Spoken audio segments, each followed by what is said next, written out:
Hi friends, this is Capun Piso.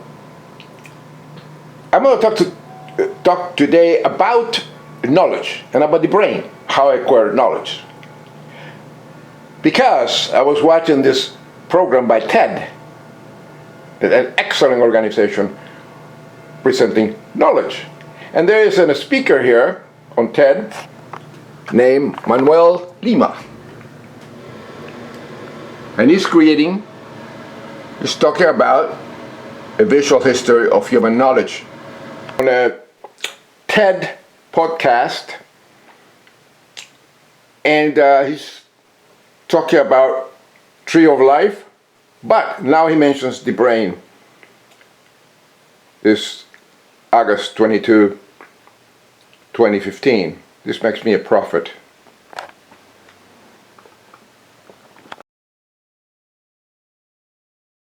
To put all the information together to know how the whole thing works. I cannot tell you how the whole thing works at all, but I can tell you that the brain is the creator of thought. I cannot tell you anything about gravity, but I can tell you that if I drop something, it will fall down. And I know that is what those forces, space-time, and gravity and all that. I let the geologists explain that. I let the dentists explain to you how, I let the optometrists explain about the eye. So, an atheist, mentally healthy, I can actually tell you about these things, where these things come from. The reason I call myself a connector, it's like a conductor of an orchestra that produces really great music.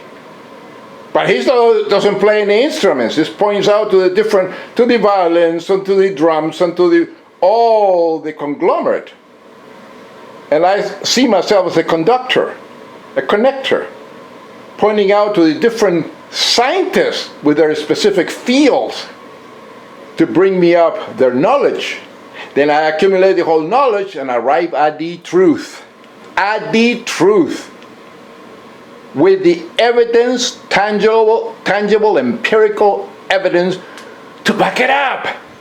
And then create great music, and sounds, which is great knowledge of all the scientists in the room that I'm experts in their field that I'm picking up all the information from. And I simply direct and pointing out. Say, it's good to be a connector. We can see this shift in the way we try to understand the brain. Well, before, we used to think of the brain as a modular, centralized organ where a given area was responsible for a set of actions and behaviors. The more we know about the brain, the more we think of it as a large music symphony played by hundreds and thousands of instruments. Exactly.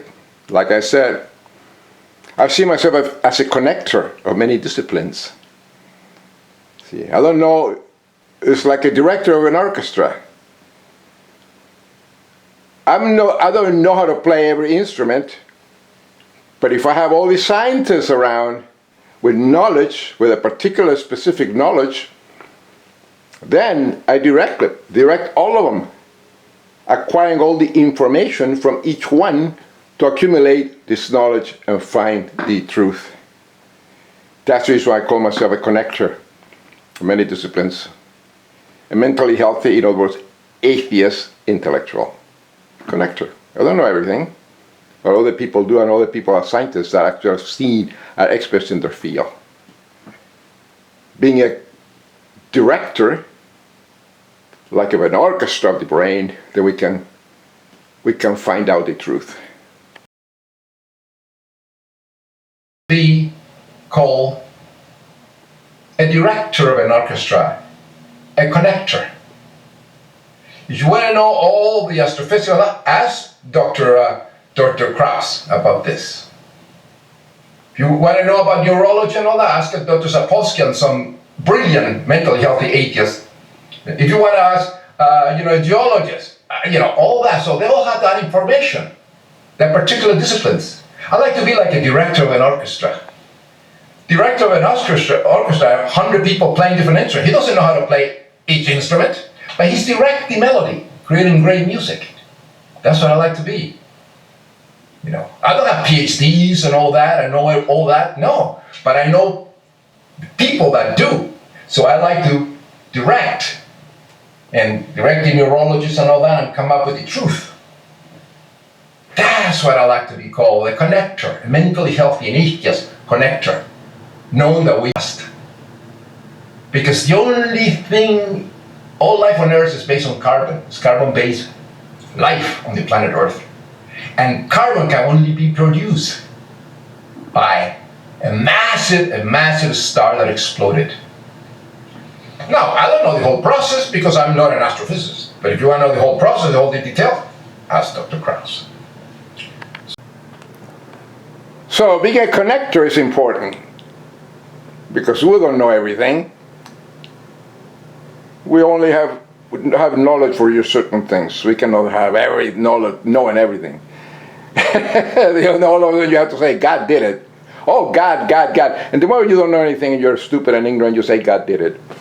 Typical Christ psychosis. But you want to know astrophysics, you have Dr. Krauss or Dr. Neil deGrasse Tyson. You want to know neurology, you ask neuroscientists and all that. As long as they are not infected with religious psychosis, with the virus of Christ psychosis. And they have to be mentally healthy, in other words, atheists. Then you can understand them.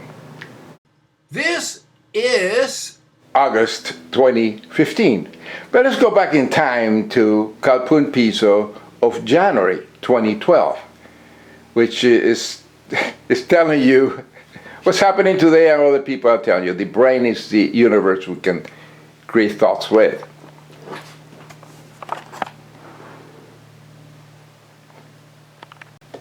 fantastic. Everybody's using this biological computer to communicate, pass information. Inside, there are more neurons inside, more connections than galaxies in the universe. That's the reason I call this the universe is within that we create thoughts with. So there is no God. We can create any God we want. And minds and scientists that I was just presenting. Brilliant. Bringing, thinking and reasoning and producing all these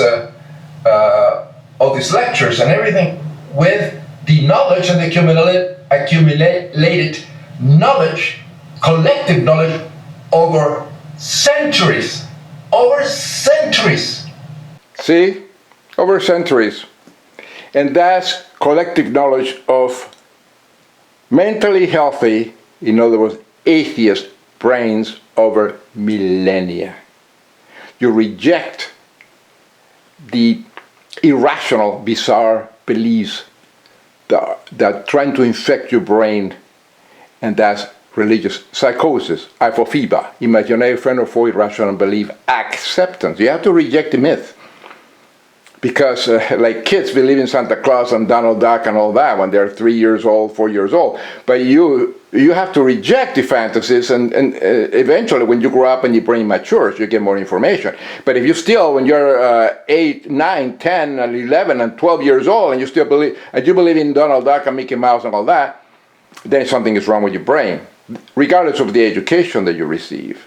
And that's exactly what's happening in all religious faith. They all have apophiba, schizophrenia, many neurological disorders, and all religions, conspiracy theories and all those crazy beliefs, they all have apophiba, imaginary friend or foe, irrational belief, acceptance. Only the little children, the 2 or 3 year old, and the extremely ignorant have an excuse to believe that crap to be reality. This is the problem today in the 21st century. People are stuck in the 12th due to religious psychosis. This is a beautiful snapshot created by the Blue Brain Project, where you can see 10,000 neurons and 30 million connections. And this is only mapping 10% of a mammalian neocortex. This bundle of evolution, created by evolution of have a billion years, and all this product of evolution are the galaxies and the universes inside our heads that create cognition and awareness of thought. All animals have a brain, but we are above above them in the same that we are higher. The brain, product of over 3 billion years of evolution on our planet here. We are related to all life on the planet by DNA, by the way. Everything. And the brains, our brains, are the universes within that we create thoughts or quantum thought with.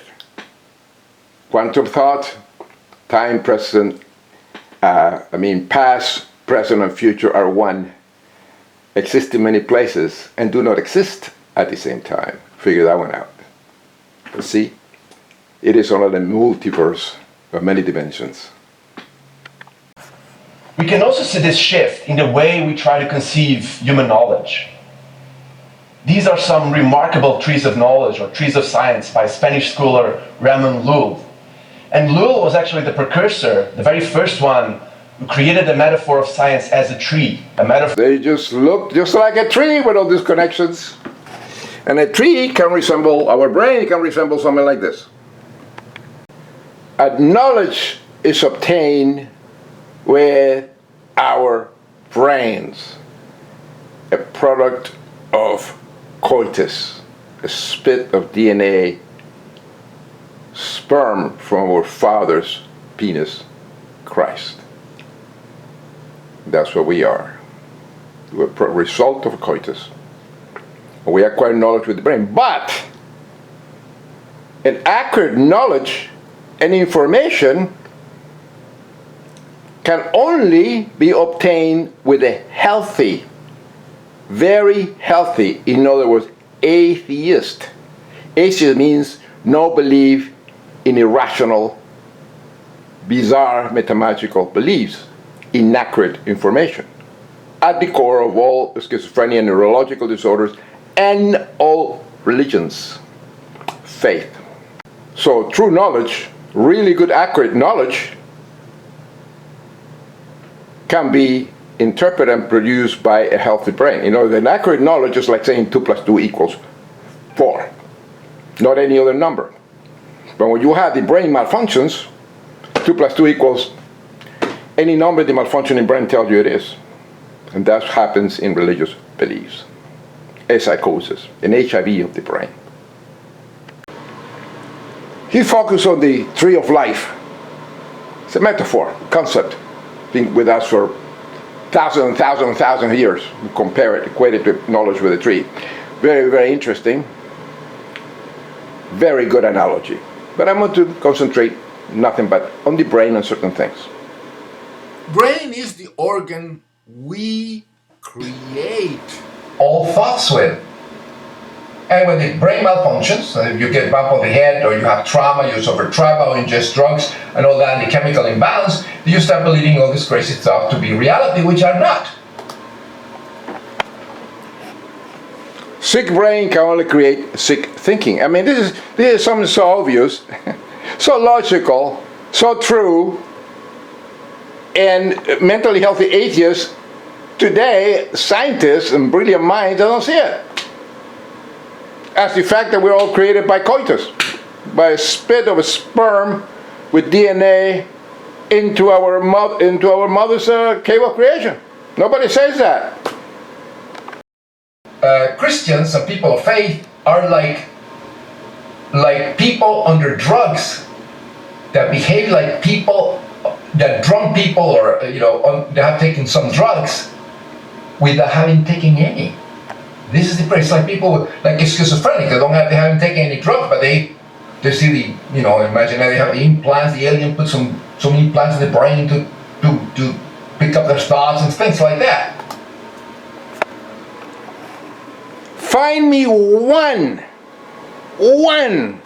religion, just one faith that does not have bizarre mathematical beliefs, completely irrational, that are mythologies.